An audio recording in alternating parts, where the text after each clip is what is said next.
Hi everyone. The idea for this video came from a close friend of mine. The topic is what is appropriate and what can I say to someone who has chronic illness. So I want to talk about this in context of my life and what I've dealt with to get you started in thinking about this. And then, if you're someone who deals with this in your life, I would encourage you to add your thoughts in the comments and to start a discussion that's meaningful. The first sort of idea is being real and honest. So what I'm talking about are statements like, I don't know what it's like to be you. Could you explain to me what this is like? Or asking probing questions that gives the person permission to speak about what they're enduring. And it's going to be a different response for each person, whether their situation is physical or chronic pain. It could be mental health. It could be some rare disorder. The catch, though, if you offer someone to explain what they're going through, it's important that you follow through being willing to listen, not judge, and be able to interact. So what I would suggest you do is listen to what the person has to say and then repeat some of it back and ask if this is correct in your understanding so that you can build a picture. So this is similar to when I'm going down the street with my wheelchair and a child has a question for me. Like I once had a child ask me if I could eat one hamburger or two hamburgers. And what the child was trying to do was to find a terms of reference that they could build on to understand me and what I live with. So it's the same type of thing that you're doing when someone's explaining it to you, then you're saying it back in what you've heard for verification or correction. Now, when you do this, you're asking the person to open up and trust you. I would highly suggest that before sharing what they have to say with other people that you get permission, because you're getting into the very intimate details of their life. That is the framework that their life operates from. And for someone who's already hurting, you could make them feel very vulnerable by going and telling everyone what's up. And you may mean well, but it violates the person's trust. So you need to establish, if you're going to share this with someone in terms of arranging help for that person, that you have permission to share their journey and what they've spoke about to you, or if it's a conversation between that person and yourself. And it's important to have these boundaries in place so that person is safe and comfortable and at ease in their interactions with you.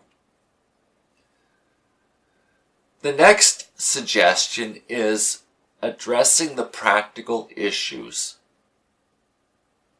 Perhaps you could offer to go out and buy a specific food that that person would like to eat, or pick up groceries or something along that line. Food is one of the sort of releases, if I can say it that way, when you're dealing with chronic pain. If the person's at ease, their body performs better. Like, stress is really bad for someone who has arthritis in their body. The stress just brings on tension, and the arthritis makes it go wild and just really, tightens it up. So being open to help is a strategy. You may see an obvious need in the person's life. For example, their floors need to be washed. If you're interested in helping and you offer to do a chore like this, you need to follow through with your commitment.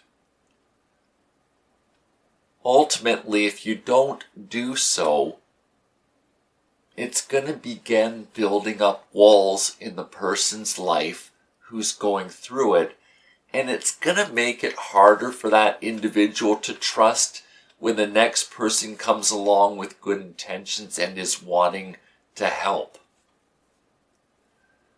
Another idea is either offering to take the person out for a drive just to get out of the house, or if this isn't practical, perhaps you could ask the person, is there somewhere that I could go photograph or videotape and bring to you so we could look at it together?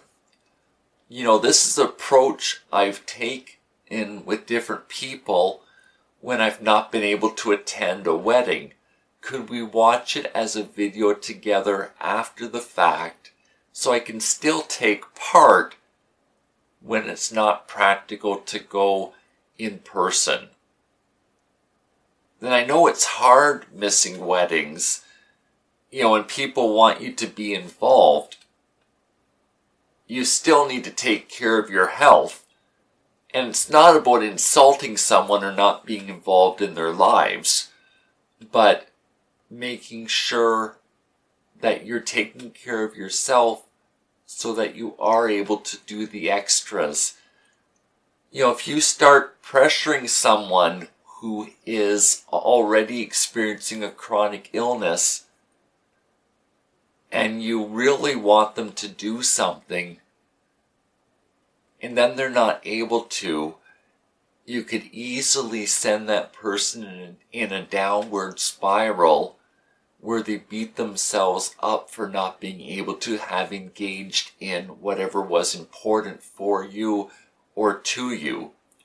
So I talk about things like doing a video conference at a wedding, perhaps using Skype, so if someone is homebound, at least they can see what's going on and still be involved in an alternative way, but still be there as best as is being possible for the situation. If you're going to offer money, I suggest you have a good quality understanding of your expectations, so either you're not hurt or the person that's receiving the money isn't hurt. For some disability pensions, money can count against them, and it would be better if you brought a particular item. So, for example, if the person's needing a new computer, it may be better to give them the money for the computer, to go buy the computer, than giving them the money for the computer so they won't be penalized in their disability that they receive. It's an open-ended question that you could talk about and ask. It's important also to ask, is morning, afternoon, late afternoon or evening better for a visit? And the next question that follows up with this is, what is the appropriate length without tiring yourself out? And then you listen and you respect this. If the person indicates to you that, 90 minutes is what I can take, and you're getting on that 90-minute mark and the conversation's going well, perhaps you could suggest that we continue it on another day. I noticed this with children in the pool where they've had a really good time during family youth swim and they're not wanting it to stop. If you remind them that there's always the next time, that usually takes the wind out of their sails if a temper tantrum is starting, because they realize that there's another event that they could attend and it doesn't have to end here. So that same type of principle applies for someone with chronic illness, where it doesn't have to be a one-time instance. It can continue another day so that they're not worn down. There is also the gift of listening, and that is being someone who's neutral, who will listen, who will accept, and care about someone regardless of what they say. There's a level of trust in this, and not everyone is gifted in listening and being able to hold their tongue. When you live with a chronic illness, you still have all the same things that happen in life, the highs and lows that come with the day-to-day living, and then you've got your health care needs in addition to this. So having someone that can listen to them in their life is a tangible help for that person. It's going to take some trust to build up. And how you build trust is by spending time together.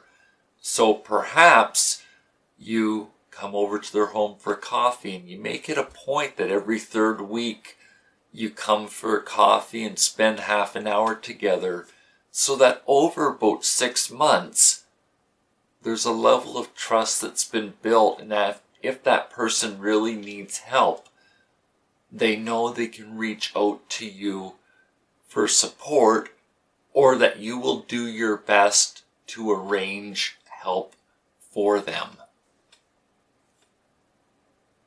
And again, it's important that if you do commit to something, you will follow through with it. It's important that I talk for just a minute about things that are hard for me. It's hard for me when people say, "Why don't you just come?" Or, "I know what it's like to be you." Or people who downplay using a wheelchair and also not understanding the difference between a good day and a series of bad days. It's important to understand that some situations are evolving, they're not static, and you let that person be themselves for who they are and for how they're doing in life. It's not always money that's needed, but someone that cares so they're not on the journey by themselves. And I think if that's really the one point that I can drive home, that really is it. and that effectively you're someone's shadow who's going through a hard time. I've given you a lot to think about.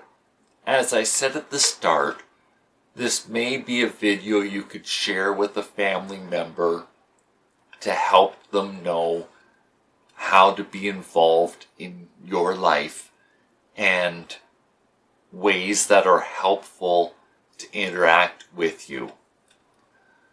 I don't claim to know everything. If you have ideas, I do encourage you to include them in the comments. I honestly believe that you have something to contribute, and if this is a topic that you're passionate about or frustrated about and you're comfortable talking about it publicly, comment on it below. If you want to send me a private message, I don't mind sharing it myself so that others know pitfalls to avoid and perhaps ways that have caused you hurt in the past. Thanks for this time that we spent together today. Bye for now.